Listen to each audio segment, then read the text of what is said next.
जब बनारस में इतना बड़ा घटना घटा था, कुणाल पांडे, सत्यम पैटर्न और अभिषेक चौहान, जो भारतीय जनता पार्टी का आईटी सेल का तक महिला का बच्ची को पर बलात्कार संजय सरकार सर, यानी कि ये जो मसला है जिसको लेकर आज पूरे देश भर में आक्रोश है, इसे लेकर अभी तक जो तथ्य सामने आ रहे हैं, चाहे उनके माता पिता, पेरेंट्स, उनके अभिभावकों को इंतजार करवाना हो, मामले को रफा दफा कराने की कोशिश हो, या फिर शुरुआत में इसे सुसाइड साबित करने की कोशिश हो, इस पर आप कोई जवाब नहीं दे रहे। नहीं, रफा दफा हो ही नहीं सकता, इसको अंतिम तक जाएंगे, इन्वेस्टिगेशन होगा। जो दोषी शुरुआत में तो कोशिश की गई ना, जो तथ्य सामने आ रहे हैं। सर आएंगे आपके पास, संजय सरकार सर आएंगे आपके पास, लेकिन एक बड़ी खबर है, एक बड़ी खबर इसका रुख करना पड़ रहा है। सीएमआरआई अस्पताल के डॉक्टर हैं, सीएमआरआई अस्पताल के डॉक्टर है राजा धर, उनकी तरफ से बयान सामने आया। पोस्टमार्टम रिपोर्ट में गहरे घाव के कई निशान है।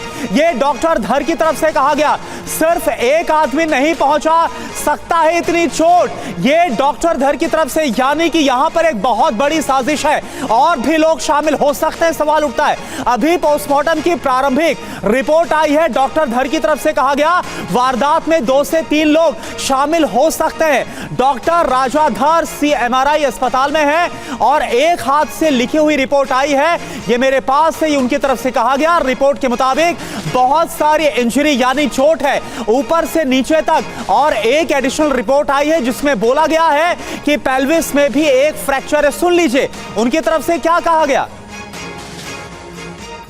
हाथ से लिखा हुआ रिपोर्ट मेरे पास आया है, आप लोगों ने भी देखा होगा, हमारे दर्शक लोगों ने भी देखा होगा। The report points out multiple injuries, बहुत सारी इंजरीज हैं ऊपर से नीचे तक, और एक एडिशनल रिपोर्ट आया है जिसमें बोला गया है कि पेल्विस में भी एक फ्रैक्चर है।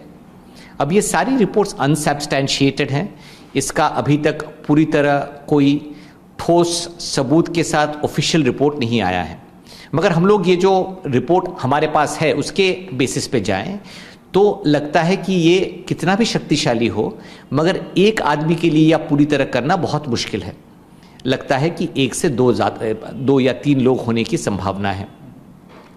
ये भी सही है कि कुछ लोग बहुत शक्तिशाली होते हैं, मगर जो हमारा अभी तक अभियुक्त है, जो कि लड़का अभी तक पकड़ा गया है, जो कि सिविक वॉलंटियर है, उसको देख के नहीं लगता है कि उसको इतना शक्ति होगा कि ये फ्रैक्चर्स, आँख में ब्लीडिंग, प्राइवेट पार्ट से ब्लीडिंग, सारे बॉडी में खरोच, पैर में चोट, ये सारी चीज़ें एक बंदा कर सकता है, एक आदमी कर सकता है, ये नहीं लगता है। तो लगता है जो असॉल्ट हुआ है वो तो ज़रूर 1 से ज़्यादा लोगों का होने की संभावना है। तो डॉक्टर साफ तौर पर यह कहते हुए नजर आ रहे हैं कि जिस विभत्स तरीके से इस हत्याकांड को, इस रेप को अंजाम दिया गया है, यह किसी एक शख्स के बस की बात नहीं है। फिलहाल तो ऐसा नजर आता है। जो अहम खुलासे हुए हैं इस मामले से जुड़े वो जल्दी से आपके सामने रखते हैं। जो अहम जानकारियां अब तक सामने आई हैं वो क्या है? एक चैट सामने आई है। चैट में दावा कुछ इंटर्न्स रेप मर्डर में शामिल हो सकते हैं। हालांकि इस चैट की पुष्टि टीवी9 भारतवर्ष नहीं करता। चैट में दावा है कि पीजीटी डॉक्टर्स भी अपराध में शामिल हैं। और देखिए इसके अलावा चैट में दावा यह है कि कुछ लोगों को पहले से ही जानकारी थी, ये सारी बातें चैट में। और चैट में दावा यह भी कि 1 से ज्यादा लोग क्राइम में शामिल हैं, जो कुछ जूनियर डॉक्टर के साथ हुआ।